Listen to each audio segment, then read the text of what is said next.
우리에게 주시는 말씀은 요한복음 1장입니다. 27절부터 합독하십니다. 곧 내 뒤에 오시는 그이라 나는 그의 신발끈을 풀기도 감당하지 못하겠노라 하더라. 이 일은 요한이 세례 베풀던 곳 요단강 건너편 베다니에서 일어난 일이니라. 이튿날 요한이 예수께서 자기에게 나으심을 보고 이르되 보라, 세상 죄를 지고 가는 하나님의 어린 양이로다. 내가 전에 말하기를 내 뒤에 오는 사람이 있는데 나보다 앞선 것은 그가 나보다 먼저 계심이라 한 것이 이 사람을 가리킴이라. 나도 그를 알지 못하였으나 내가 와서 물로 세례를 베푸는 것은 그를 이스라엘에 나타내려 함이라 아니라. 요한이 또 증언하여 이르되 내가 보매 성령이 비둘기같이 하늘로부터 내려와서 그의 위에 머물렀더니 나도 그를 알지 못하였으나 나를 보내어 물로 세례를 베풀라 하신 그이가 나에게 말씀하시되 성령이 내려서 누구 위에든지 머무는 것을 보거든 그가 곧 성령으로 세례를 베푸는 이인 줄 알라 하셨기에 내가 보고 그가 하나님의 아들이심을 증언하였노라 하니라. 또 이튿날 요한이 자기 제자 중 두 사람과 함께 섰다가 예수께서 건의심을 보고 말하되 보라, 하나님의 어린 양이로다. 두 제자가 그의 말을 듣고 예수를 따르거늘. 아멘. 하나님이 진리이십니다. 할렐루야. 세상에 어떤 이론이 주장이 진리가 아니고요, 오직 하나님만 진리이십니다. 진리가 너희를 자유케 하리라. 정말 우리를 자유하게 하는 것도 진리뿐이라는 것을 믿으시기를 바랍니다. 진리가 너희를 자유케 하리라. 진리 안에서 자유를 누리시기를 주의 이름으로 축복합니다. 그런데 세상은 진리를 주장하는 사람이 인정받고 영웅이 되기도 하지만 만들어진 영웅, 만들어진 가짜가 진리처럼 아주 영웅처럼 그렇게 둔갑되는 세상입니다. 성경은 어찌 보면 누명의 역사죠. 예수님도 누명으로 십자가에 달려 죽으셨죠. 정확히 누명으로. 로마의 법의 입장에서 보면 예수님은 죄가 없는데 모함에 의해서 누명을 뒤집어 쓰고 죽으셨죠. 조금 설명드릴까요? 요셉 어떻습니까? 요셉 어찌어찌해서 애굽의 보디발 장군 집에 하인 종살이를 합니다. 그럴 때 성경의 표현을 그대로 말씀드리면 요셉은 용모가 빼어나고 아름다웠다. 남자를 향하여 용모가 빼어나고 아름답다. 강조해요. 그런데 그 후에 주인의 아내가 요셉에게 성경 표현 그대로입니다. 눈짓하다가 바로 동침하기를 청합니다. 거절하죠. 요셉은 거절하죠. 그러자 여인은 날마다, 가끔도 아니에요, 날마다 요셉에게 청합니다. 요셉이 듣지 아니하여 동침하지 않을 뿐만 아니라 함께 있지도 않죠. 그런데 어느 날 일을 하기 위하여 집에 들어갔을 때 여인이 그의 옷을 잡고 이르되 나와 동침하자. 속성과의 여자. 그런데 요셉이 자기 옷을 그 여인에게 버려두고, 옷을 잡았으니까 버려두고 도망 나왔는데 그 잡은 옷을 가지고 누명을 씌우죠. 그래서 감옥에 갔죠. 하나님이 다른 방법으로 복을 주셔서 우리가 아는 대로 쉽게 총리 대신이 됐지만 여전히 아직도 그 누명은 벗지 못했어요. 성경 어디에 벗었다고 있던가요? 근데 그러고 보면 이 세상에는 너무 많은 사람들이 사실과 다르게 누명을 쓰고, 또 예를 들어서 김일성, 북한의 김일성 같은 경우, 사실은 원명의 김일성은 정말 민족의 지도자, 그 전쟁 영웅이었잖아요. 이름을 살짝 바꿔가지고 이렇게 혼란에 빠지도록 했죠. 그런 거예요. 바로 이런 일들이 있는 거예요. 정말 대접받아야 될 국가를 위해서, 한국 교회를 위해서 헌신한, 대접받아야 할 사람은 누명을 쓰는 경우도 있고, 전혀 십자가 진 것도 없고 정말 공로도 없는 사람이 오히려 적당하게 어떻게 술수를 써서 인정받고 많은 혜택을 누리기도 하는 세상이에요. 이 세상이라고 하는 것은, 이런 때 우리는 누가 진짜 영웅이냐, 우리는 어떻게 사는 사람, 어떻게 주장하는 사람이 진짜 영웅이냐, 이것을 판단할 수 있는 기준이 있어야죠. 몇 년 전에 유명한 책이 있었는데, 만들어진 진실. 책 제목이 만들어진 진실이요. 번역한 제목이. 그러니까 진실이 아니라 조작되고 만들어진 진실이 세상은 얼마든지 있다는 얘기예요. 적어도 우리 예수 믿는 사람들은 그걸 구분해내야 돼. 제가 목회하면서 깨달은 게 있어요. 예수님을 믿어야 합니다. 믿으세요. 자꾸 믿는다는 말을 하다가 보니까, 믿는다는 말을 사람도 믿어야지 요렇게 또 잘못 오해해요. 저기 경상도 지역에서 목회하는 교단 내 목사님인데, 꽤 나름대로 그 많은 주장들을 하시더라고요.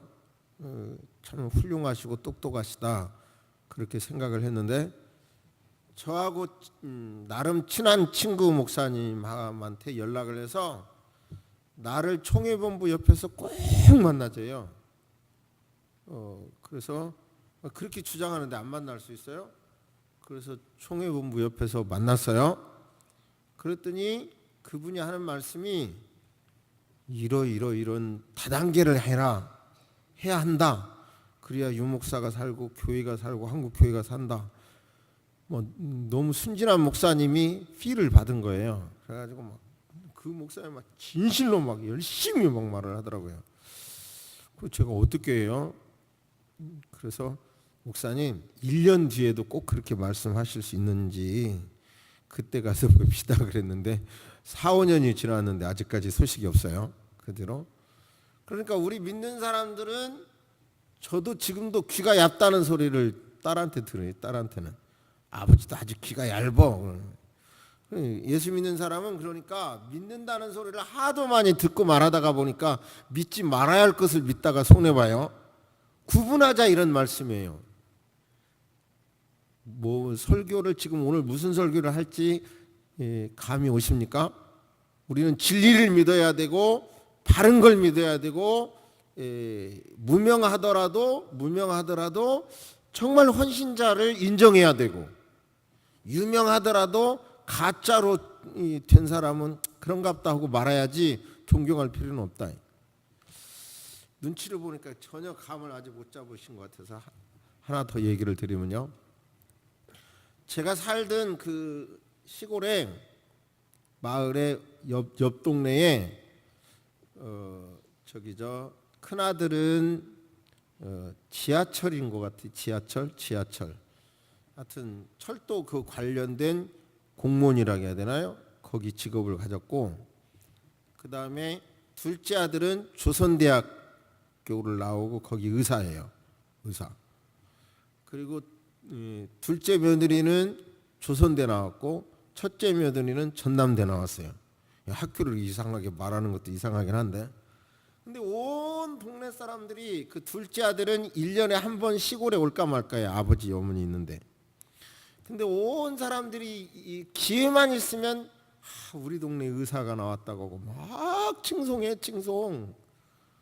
그러면 동네에서 이제 그 아버지 어머니가 아프거나 뭐 일이 있으면 큰아들이 꼭 찾아가, 큰며느리가 찾아가. 근데 동네 사람들은 1년에 한 번 오고 되게 죄송합니다만 싸가지도 없어 그 사람이, 들리는 말에. 그런데도 막 의사는 동네 의사 나왔다고 막 이렇게 칭찬하고, 그리고 둘째 며느리 막 아주 명문대 나왔다고 막 계속 그래. 근데 그 옆에서 가만히 들으면 큰 며느리가 더 명문대 나왔는데 속으로. 그러고 가정을 위해서 더 하는데 해도 사람들은 여전히 이쪽만 인정한단 말이에요. 어떤 잔치집에서 보통 사람이 친해서 옛날 시골 잔치는 뭐 막 오래 했잖아요. 열심히 도운 사람은 빚도 안 나. 근데 조금 이름 있는 사람이 한번 왔다만 가도 그 사람만 왔다 갔다고 막 칭찬해. 이런 데서 깨어나자 이런 말이에요. 적어도 그리스도인으로서 의식이 있다면 정말 가정을 위해서, 집안을 위해서, 교회를 위해서, 나라를 위해서 진짜 누가 수고했나, 누가 헌신했나, 그걸 분별해내는 지혜가 있어야 된다, 이런 말씀이에요. 세례자 요한에게서 그 음성을 들으시기를 주의 이름으로 축복합니다. 이제 강해 설교를 하다가 보니까 차례대로 세례자 요한에 대해서 여러 번 말씀해서 그냥 간략하게 말씀하고요. 그가 위대한 것을 말씀을 드리면 400년 동안 그냥 쉽게 말라기가 쓰여지고요. 400년 동안 침묵, 영적으로 침묵, 아무 말씀이 없어요. 400년. 그러다가 어둠을 짱 하고 깨고 나타난 분이 세례자 요한이에요. 세례자 요한. 그럼 대단한 거죠. 또 예수님께서도 여인이 낳은 자 중에 제일이라고 칭찬하죠. 그럼 뭐 때문에 그렇게 칭찬했는가? 그걸 우리는 봐야 되겠죠. 즉 말씀드린 대로 여러 번 말씀이니까 요약해서 말씀드리면, 구약에서 메시아가 온다, 창세기 3장에서부터 메시아가 온다 했는데 세례 요한이 하나님의 어린 양이로다, 세상 죄를 지고 가는 하나님의 어린 양이다, 이분이 특정해서 말했기 때문에 그는 위대하죠. 정확하게. 또 그가 위대한 것은 겸손한 거 있잖아요. 겸손한 거. 나는 그분의 신들매, 신발 끈도 풀 그런 능력도 없어요. 그런 위치도 아니에요. 이러잖아요. 옛날에는 노예가 많아가지고요. 노예 중에서는 가르치는 노예도 있어. 주인의 자녀를 가르치는 그런 사람을 몽학선생이라고 그러잖아요. 몽학선생. 그리고 이제 여러 전문 구분되어 있는데 가장 낮은 노예가 주인의 신발끈을 풀어주기도 하고 묶어주는 역할이에요. 그러니까 이제 저도 이게 신발을 풀고 묶어야 하는 신신기가 참 불편하더라고요. 그런데 그 일을 하는 게 가장 낮은 노예야. 나는 그 일을 감당할 수도 없다, 뭐 이런 거예요. 근데 그분의 인기가, 세례 요한의 인기가 대단하거든요. 세례 요한은 제사장의 아들이고요.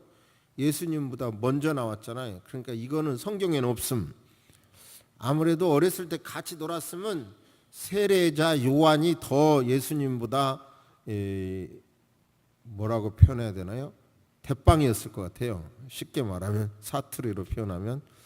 그런데 이 관계를 제가 설명합니다. 우리나라에서 나온 신학자 중에서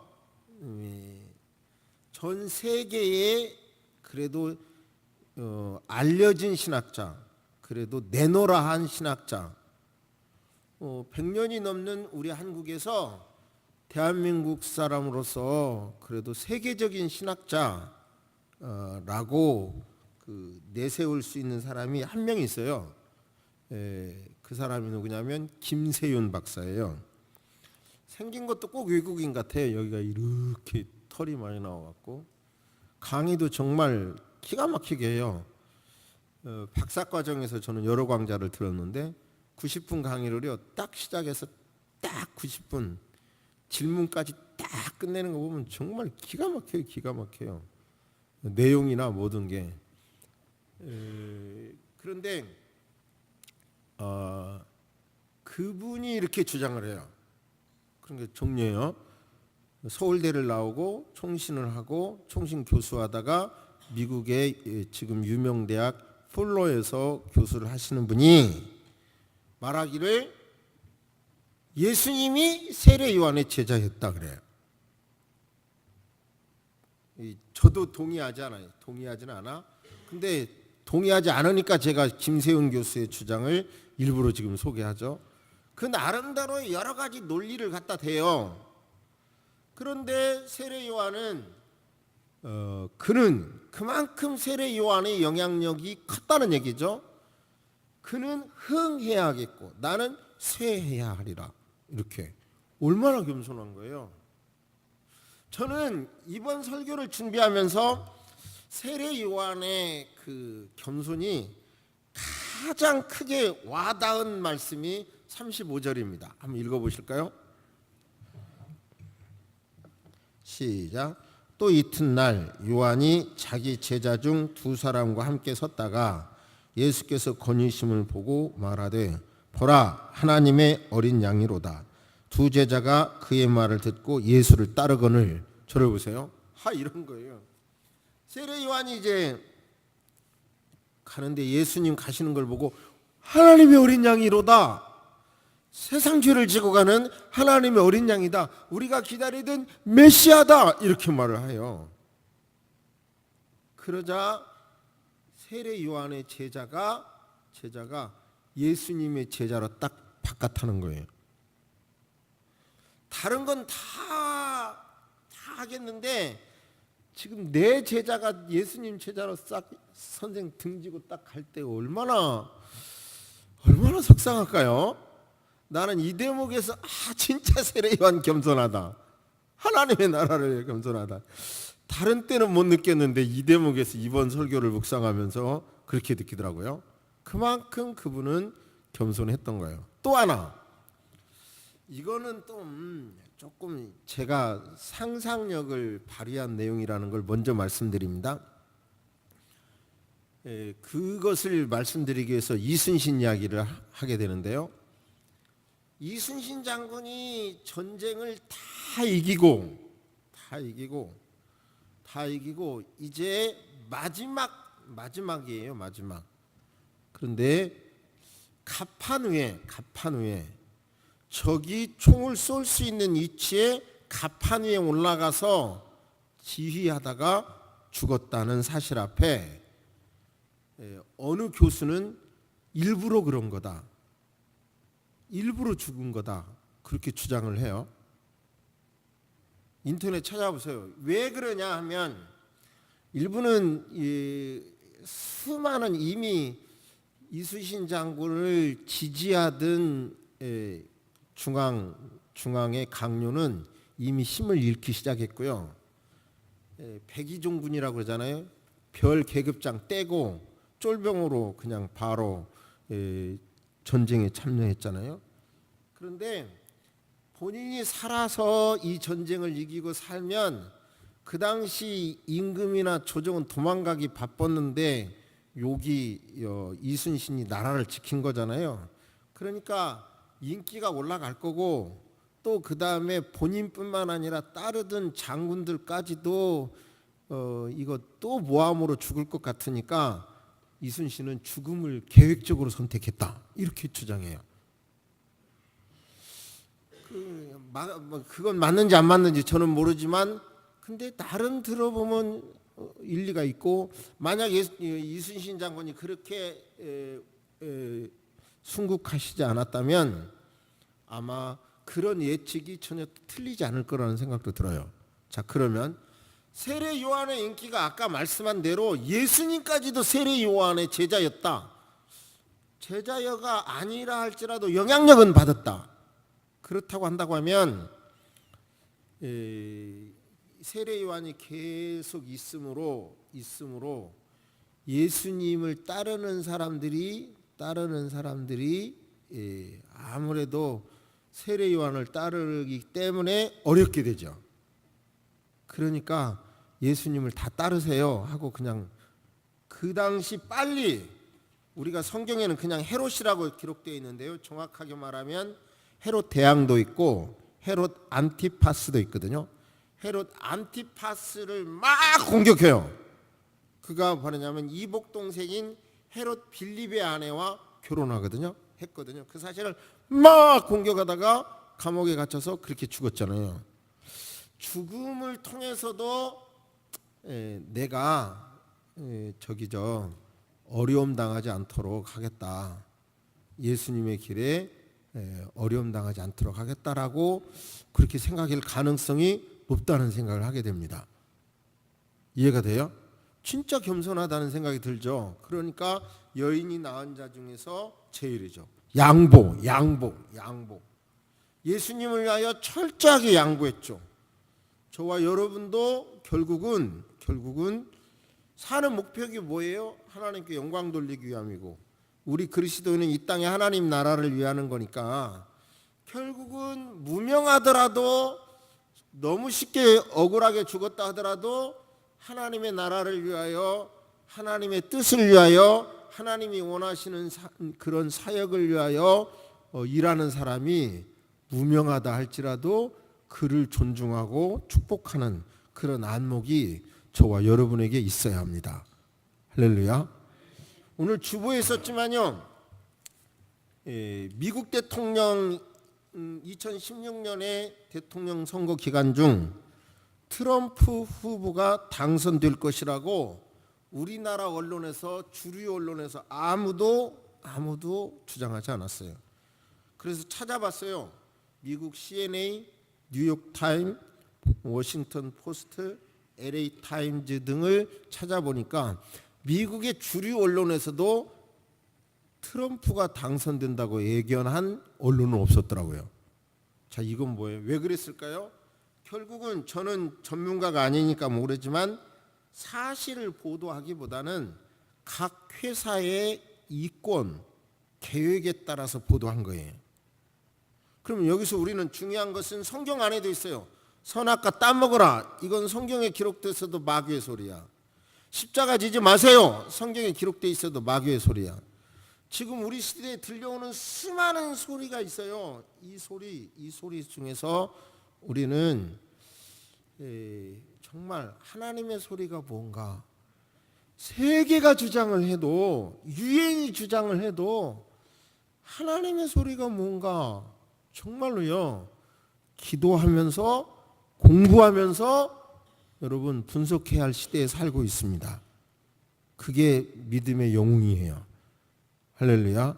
나 어느 소리가 옳다 그런 거는 각자 소견에 맞지만 그냥 각색 없이 언론에서 막 내두는 소리, 누가 주장하는 소리를 그대로 따라가다가는 이 민족이 어떻게 될지 모른다라는 말도 있고 막 너무 많은 말들 속에 기도하면서 찾으시기를 주의 이름으로 축복합니다.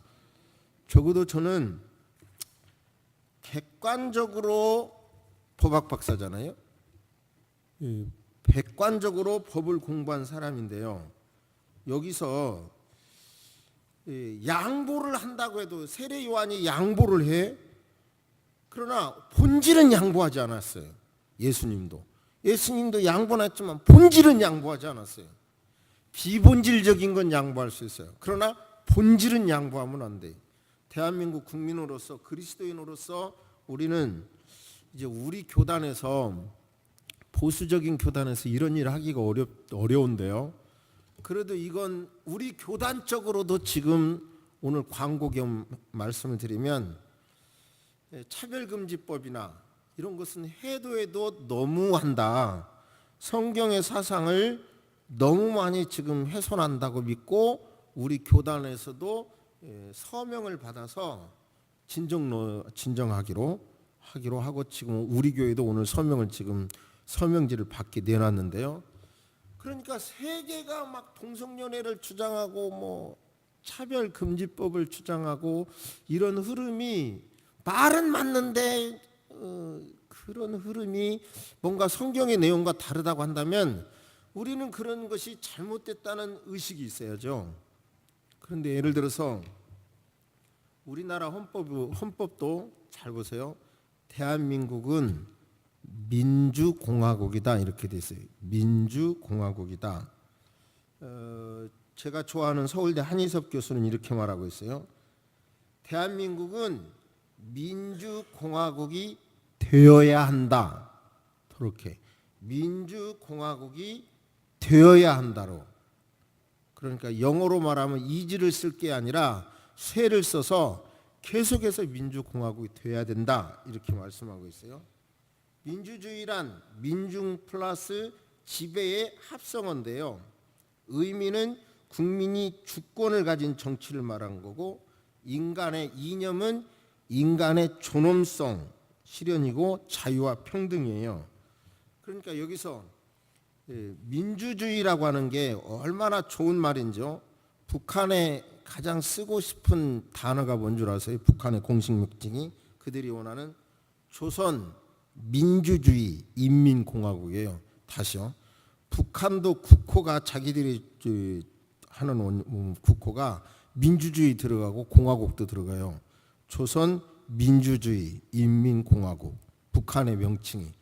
그러면 도대체 민주주의도 다 들어가고 공화국도 다 들어간다고 하는 건데 그 무슨 뜻이냐? 지금 우리는 혼돈하지 말고 찾아야 돼요. 중요한 것은 공화국이란 국민이 선출한 대표가 통치하고 의회가 있고, 그리고 공화국에는 사회주의, 여기에서는 북한은 인민이 들어가죠. 또 이슬람 공화국도 있어요. 세계적으로 보면 이슬람 공화국, 인민공화국 또는 사회주의, 그다음에 민주공화국. 민주주의가 되기 위해서는 바로 자유가 있기 위해서는 공화국이 민주가 돼야 되는 거예요. 민주가 없는 공화국은, 북한도 공화국이라는 말을 쓴다니까요. 민주주의라는 말도 쓰고. 그러니까 자유가 있는, 인민이 아닌, 이슬람이 아닌 바로 민주공화국이다. 이것은 성경에서 나온 사상이고, 저는 이제 목사가 아니라 법학도로서 봐도 성경만큼 사람 존중의 사상이 있는 게 없어요. 그것은 법학자들이 다 같이 말하는 주장이에요. 성경의 인간 존중 사상이 최고로 있어요. 그렇기 때문에 우리는 바로 이런 통일을 기도해야 되는 거예요. 할렐루야. 할렐루야. 자유가 있는 통일, 인민이 아닌 민주가 보장된 통일. 그다음에 여기서 사회주의 통일은 뭐예요? 일당 독재잖아요. 일당 독재. 그런데 우리는 일당 독재가 아닌 민주주의가 있는, 민주가 되는 그런 나라. 잘못하면 그 세상적인 이야기를 너무 오래 하는 것 같아서 이쯤 하겠는데요. 이런 내용들은 제가 말씀드리는 것은 성경의 사상이고 예수 믿는 우리가 지켜야 할 가치이기 때문에 말씀드린다는 것을 드립니다. 할렐루야. 다시 정리합니다. 우리는 세례 요한이 여인이 낳은 자 중에 제일이야. 그러면 하나님의 영광을 위해서는 자기 인기가 있어도 낮아져. 심지어 죽음까지도 낮아져. 자기 제자가 등 돌리고 가도 아멘해. 그 예수 만난 자의 감당해야 할 손해인 거예요. 그리고 심지어 죽음까지도 예수님, 자기 목숨까지도 예수님의 방해가 될까 봐 지금 이렇게 죽었다라고 오늘 저는 설교를 했는데요. 아무튼 하나님의 영광을 위하여 모든 것을 드리죠. 여러분, 이삭이 우물을 파요. 그 당시 요즘같이 좋은 시설이 아닐 때 우물은 재산입니다. 그러니까 블레셋이 와서 떠나라 그러니까 떠나요. 그래 다른 데 골짜기에 가서 또 우물을 이게 찾기가 어려운 땅이거든요. 그런데 파니까 또 물이 펑 터져요. 그러니까 또 와서 또 시비를 거니까 또 떠나요. 그리고 또 다른 데 옮겨가서 또 우물을 파니까 와요. 참 양보하는 거죠. 제가 볼 때 이 정도는 비본질적인 거예요. 그죠? 다시 정리합니다. 세례 요한이 다 양보했어요. 비본질적인 것은 내가 희생이 되더라도 손해가 되더라도 조금 양보하며 삽시다. 할렐루야. 그리고 또 우리는 그냥 이름 있는 사람보다 무명하더라도 예수님 때문에 수고하는 그런 모든 사람들, 가정에서도 수고하고 또 교회에서도 수고하고 또 국가를 위해서도 수고하는 이런 사람들을 존중합시다. 그리고 들리는 많은 소식 속에서도 이게 참 이게 위험한 주장이구나, 바른 주장이구나 각각 연구하고 기도하면서 정말 기도하면서 살아가야 할 때입니다. 왜냐하면 우리 지금 개인의 사상에서 시각을 좀 넓힐 필요가 있는데, 그것은 뭐냐면 저는 미세먼지를 볼 때마다 그래요. 미세먼지 나하고 상관없이 웬 먼지가 이렇게 많아요. 그러나 결국은 나도 상관이 있잖아요. 내가 몰고 다니는 자동차, 내가 켜는 에어컨, 내가 쓰는 이런 전기 때문에 이런 현상이 많아진 것도 사실이잖아요. 그러니까 될 수 있으면 이런 걸 볼 때마다 내 몫의 십자가를 내가 져야지, 그렇게 생각하고요. 지금 얼마나 지금 우리의 사상이, 우리나 우리 자녀들의 사상이, 얼마 전에 동성연애에 대해서 적나라하게 표현한 적이 있는데 위험한 건지, 예를 들어서 공산주의 사상이 있었는데, 공산주의 사상은 이 노동자가 연합해서 자본가를 무너뜨리라고 할 거는 무너뜨린다는 건데, 그것이 유럽에서 안 맞게 된 거예요. 깜짝 놀랐어요. 저는 신학을 공부하면서 포스트 모더니즘에 대하여 얼마나, 하나님은 정해진 답이 있는데, 이건 죄야, 정해진 답이 있는데, 포스트 모더니즘은 쉽게 말하면 처녀가 아이 낳아도 할 말이 있어요, 이거거든요. 그 말을 또 주장해야 된다는 거거든요. 그렇게 생각을 했는데요, 단순히 그렇게 생각했는데 깜짝 놀랐어요. 정말 충격받았어요. 그게 뭐냐면, 책을 읽다가 보니까 좀 더 자료를 구축은 하고 싶은데, 공산주의자들이 만들어낸 게 포스트 모더니즘이라는 거예요. 책을 보니까, 어느 책을 보니까, 다시요, 공산주의자들이 만들어낸 게 포스트 모더니즘. 노동자들을 통해서 뒤집어 엎는 건 안 되니까 이제 개별화하면서 이제 이 자본주의 사회를, 민주주의 사회를 뒤집어 엎도록 만들었다는 게 포스트 모더니즘이라는 책을 보고 깜짝 놀랐어요. 정말 충격을 받았어요. 아무튼 여러분, 우리는 이 시대에 그리스도인으로서 하나님의 말씀을 나만 믿으면 된다, 이런 아니란 생각을 그만두고 이 민족, 세계를 끌어안고, 기도도 그러니까 우리 교회가 이 지역의 영향력을, 그런 기도는 좀 확장시키셔서 정말 대한민국의, 온 세계의 바른 성경적인 가치관, 정치적인 이야기는 안 하면서도 성경의 사상이 좀 이렇게 되도록 설교하는 이런 것이 영향력을 믿게 해달라고 기도하시기를 바랍니다. 묵상하십니다. 주님, 세례자 요한을 통해서 우리가 어떻게 살 것인지, 어떻게 행동하는 사람이 우리가 본받아야 할 사람인지 하나님 말씀을 묵상하고 그 말씀을 증거했고 받았습니다. 주여, 기도하옵는 것은 우리 모두 다 여과 없이 그냥 모든 걸 받아들이지 말게 하시고, 지성인답게, 의식 있는 그리스도인답게 모든 것을 생각하고 기도하면서, 심지어 연구하면서 하나하나를 선택하는 정말 실력 있는, 의식 있는 교인들이 되기를 원합니다. 대한민국을 불쌍히 여겨 주옵소서. 한국 교회를 불쌍히 여겨 주옵소서. 주님, 새소망 교회에 긍휼을 베풀어 주옵소서. 기도합니다. 미세먼지가 숨쉬기조차 어렵게 되는 이 시대에 그보다도 더 심한 것이 지금 사상적으로, 성경적인 사상에 대하여 너무 오염시키고 회파하는 일들이 많은데, 주님, 무엇이 그러는가를 깨달을 수 있도록 도와주옵시기를 기도합니다. 우리는 하나님이 원하시는 그런 일, 특별히 이 한반도에서도 통일이 되게 도와주시고, 하나님, 자유가 있는 통일, 하나님 아버지 기도합니다. 북한에서도 찬송할 수 있는 통일, 우리 남한에서 찬송하는 자유가 뺏기지 않는 통일, 아버지 하나님, 이 한반도를 통해서 저 유라시아, 아버지 유럽까지 아버지여 복음을 다시 한번 강력하게 증거할 수 있는 통일이 되도록 도와주옵소서. 정치 지도자 여러분들에게 지혜를 주셔서 정말 어떻게 선택할 것인지 너무 어려운 줄 이해합니다.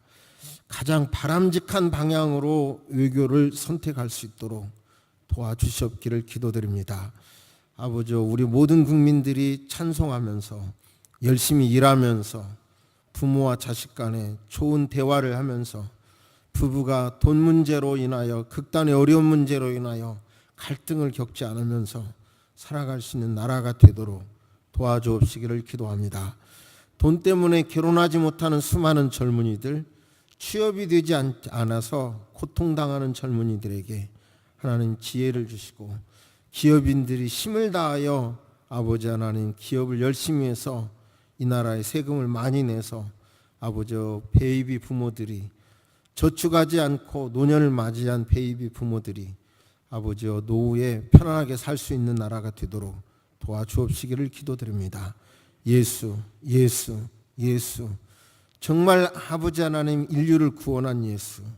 아버지 하나님이여, 지난주에 설교했지만 정말 기독교적인 바른 신앙이 인권을 존중하고 세계 근대 국가를 만드는 아버지 틀이 됐다는 것을 어느 누구도 부인하지 못하는데, 또 한 번 아버지 사상이 어려운 이때에 하나님 우리 교회가, 새소망 교회가, 그리스도인들이 정신적인 지주가 돼서 세상의 빛과 소금을 감당할 수 있도록 도와주옵소서. 감사하고 예수님의 이름으로 기도합니다. 지금은 우리 주 예수 그리스도의 은혜와 우리 하나님의 놀라우신 사랑과 성령님의 감화 감동 교통하심이 이제로부터 영원토록 함께 있을지어다. 아멘.